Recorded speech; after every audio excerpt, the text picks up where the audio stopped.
Selamat pagi, perkenalkan nama saya Fahim Malaia, NPM 21052110011.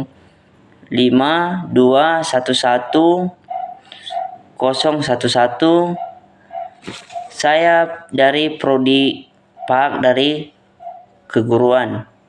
Pada saat ini saya coba menjelaskan tentang pengertian filsafat pendidikan yang dosen pengampun Bapak Dr. Insinyur Franciscus Gultom, SPD, MPD. Baik, langsung saja dari pengertian filsafat pendidikan.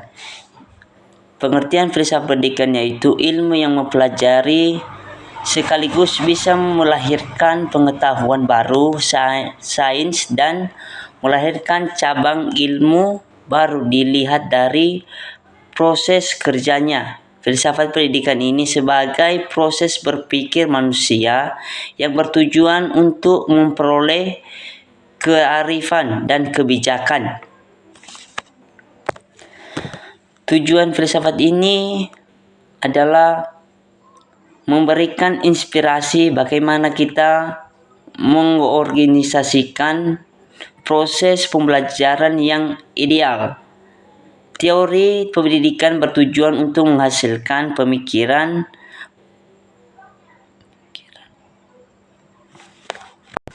tentang kebijakan dan prinsip-prinsip pendidikan yang didasari oleh filsafat pendidikan.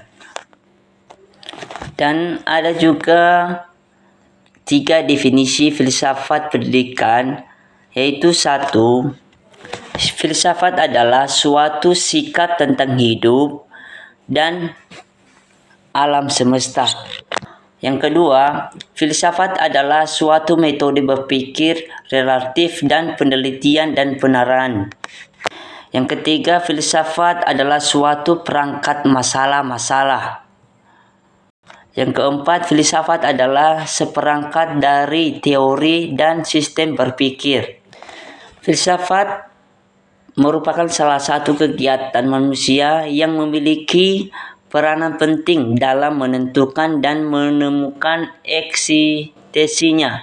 Dalam kegiatan ini, manusia akan berusaha untuk mencapai kearifan dan kebijakan.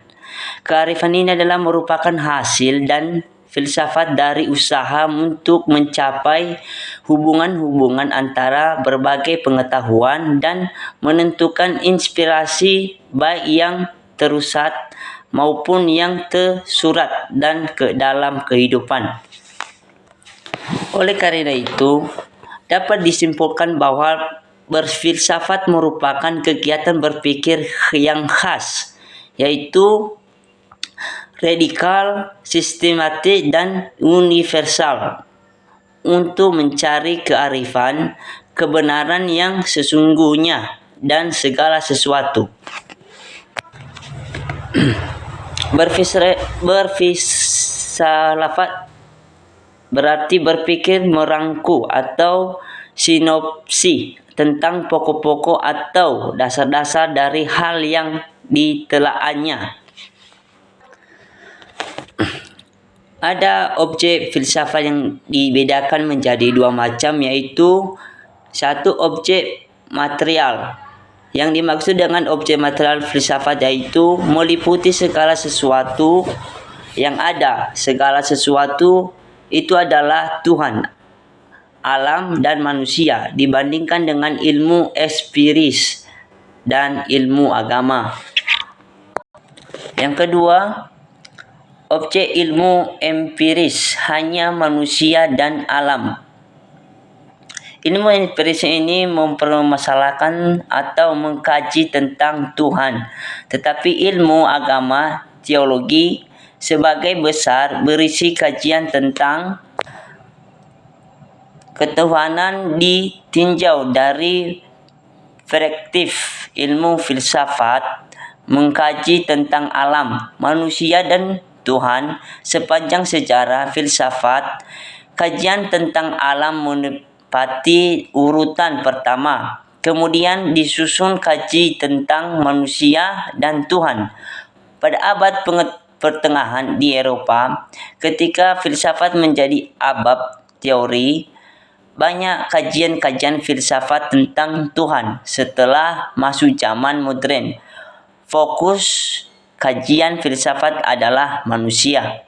Baik, masuk kita dari metode filsafat. Jadi yang dimaksud dengan metode filsafat ini adalah suatu ilmu yang menggunakan daya pikir yang sangat luar biasa.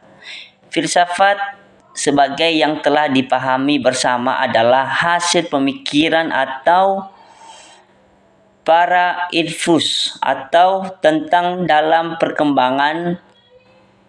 Ada beberapa metode yang dikembangkan sebagai usaha untuk mempelajari filsafat.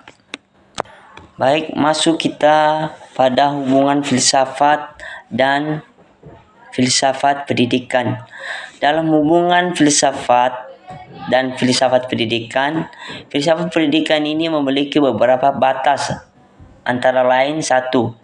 Filsafat pendidikan merupakan pelaksanaan pandangan filsafat dan kaidah filsafat dalam bidang pengalaman kemanusiaan yang disebut pendidikan.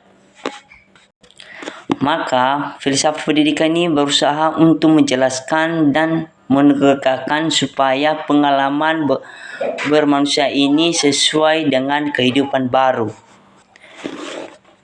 Filsafat pendidikan ini menempatkan manusia di tengah-tengah gejala yang bervariasi dalam proses pendidikan.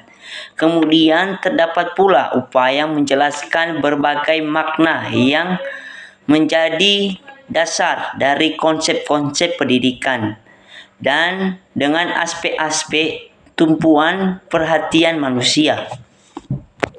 Yang kedua, mempelajari filsafat pendidikan karena adanya kepercayaan bahwa kajian ini sangat penting dan mengembangkan pandangan terhadap proses pendidikan dalam upaya memperbaiki keadaan pendidikan. Persoalan pendidikan yang berhubungan dengan bimbingan, penilaian, metode, dan lain-lain merupakan tanggung jawab filsafat pendidikan yang sangat bergantung pada usaha bimbingan, tingkah laku anak didik, dan sikap mereka terhadap masyarakat.